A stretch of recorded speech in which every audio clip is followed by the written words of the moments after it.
वह रात्रि अनजान और अज्ञात शहर में एक अत्यंत रहस्यमय घटना घटित हुई। इस कहानी में संघर्ष, रहस्य और डर का भरपूर मेल है। यह कहानी एक छोटे गांव के नजदीकी जंगल में बसा हुआ एक पुराना हाउस पर ध्यान केंद्रित है। इस हाउस को लोगों के बीच भूतिया हाउस के नाम से जाना जाता है।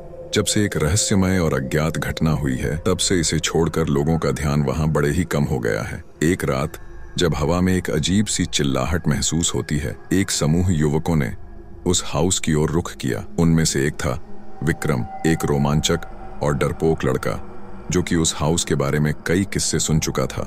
जब वे हाउस के पास पहुंचे तो एक अजीब सी ऊंचाई पर खड़े होते ही विक्रम ने अपने मित्रों से कहा, क्या हमें सच में इस हाउस के अंदर जाना चाहिए? अन्य लड़के भी डरे हुए थे, लेकिन उनका भी एक ही उत्तर था, हाँ, जाना चाहिए। वे सभी हाथ में टॉर्च लेकर हाउस की तरफ बढ़ गए। जब वे हाउस के दरवाजे को खोलने की कोशिश करते हैं तो वे देखते हैं कि दरवाजा स्वयं ही खुल जाता है। जैसे ही वे हाउस के अंदर प्रवेश करते हैं, वे एक अजीब सी ठंडी हवा को महसूस करते हैं।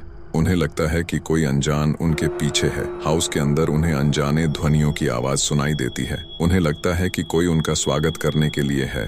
जैसे ही वे आगे बढ़ते हैं, वे एक कमरे में पहुंचते हैं जिसमें एक बड़ा दरवाजा होता है। दरवाजे को खोलने के लिए वे एक दूसरे से ताकत देते हैं, लेकिन वह दरवाजा नहीं खुलता। तभी एक अजीब सी आवाज सुनाई देती है। कौन है वह?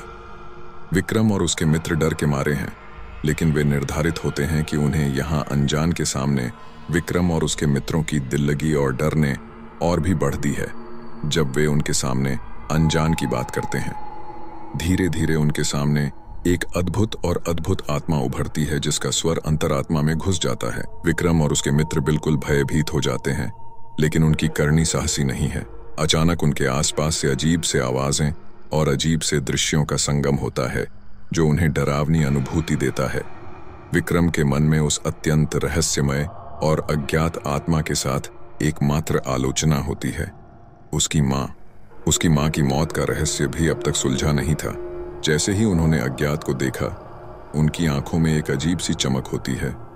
उसके चेहरे का आकार बदल जाता है और एक भयानक हंसी के साथ वह उन्हें आगे आते हैं।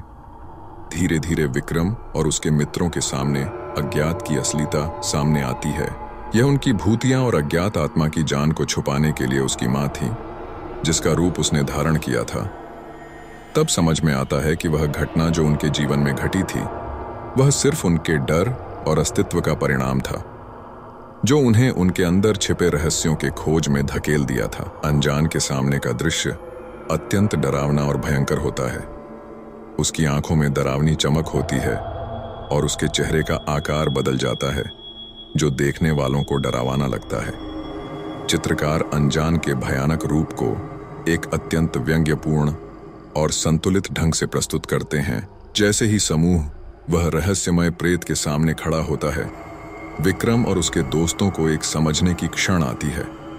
उन्हें समझ में आता है कि प्रेत कोई अनिष्ट सत्ता नहीं है, बल्कि यह उनकी अपनी भय और अनसुलझे दुखों का प्रतिबिंब है। एक स्पष्टता के साथ विक्रम अपनी मां की दुर्भाग्यपूर्ण मृत्यु को याद करता है, जिसका मरण उसे बर्बाद किया है। अनजाने सवालों और अनसुलझे भावनाओं से उनके सामने प्रेत के रूप में उनकी मां का आकार लेता है। एक प्रतीकात्मक प्रस्तुति उनकी विलुप्त होती हुई दुख और अफसोस की। जब विक्रम प्रेत से सामना करता है तो उसे अपनी नवरात्र को संबोधित करने का साहस मिलता है।